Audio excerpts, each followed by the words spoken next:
शाम के साबिक सदर बशारुल असद की अहलिया अस्मा असद दोबारा कैंसर में मुब्तला हो गईं। उनके हालत खून के सरतान के सबब शदीद ख़राब है। डॉक्टर्स का कहना है कि उनके बचने का इम्कान सिर्फ 50% है। बरतानवी जरीदे टेलीग्राफ की रिपोर्ट के मुताबिक शाम के माजूल सदर बशारुल असद की बरतानवी नजात अहलिया अस्माउल असद को इन्फेक्शन से बचाने के लिए तन्हाई में रखा गया है। ज़राए का कहना है कि अस्मा असद अपनी बीमारी की वजह से किसी के साथ एक कमरे में नहीं रह सकती।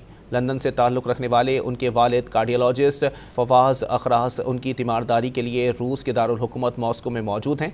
रवा साल मई में अस्मा असद के खून के सरतान में मुब्तला होने का ऐलान किया गया था। अस्मा असद इससे कबल छाती के सरतान में मुब्तला हो चुकी हैं, जिससे वो 2019 में सेहतियाब हो गई थी। अस्मा असद के कैंसर में मुब्तला होने की खबर सामने आने से पहले ये इतलात ज़ेर गर्दिश कर रही थी कि वो मॉस्को में खुश नहीं हैं और अपने शौहर से तलाक लेना चाहती हैं। इस हवाले से असद फैमिली ने कोई तबसरा नहीं किया, ताहम रूस ने तलाक की अफवाहों की तरदीद की थी।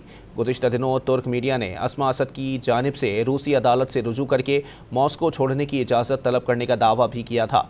तुर्क मीडिया के मुताबिक रूसी हकाम की जानिब से उनकी दरख्वास्त पर गौर किया जा रहा है, ताहम ताहाल इसका नतीजा नहीं निकल सका है। शाम के साबिक सदर बशारुल असद 8 दिसंबर की शाम दमिश्क पर हिज़्ब इख्तिलाफ के जंगजुओं के कब्ज़े के बाद रूस फरार हो गए थे। वो जून 2000 में अपने वालिद की मौत के बाद बरसरे इक़्तिदार आए थे। उनका ख़ानदान 50 साल से ज़ायद अरसे तक शाम पर बरसरे इक़्तिदार रहा।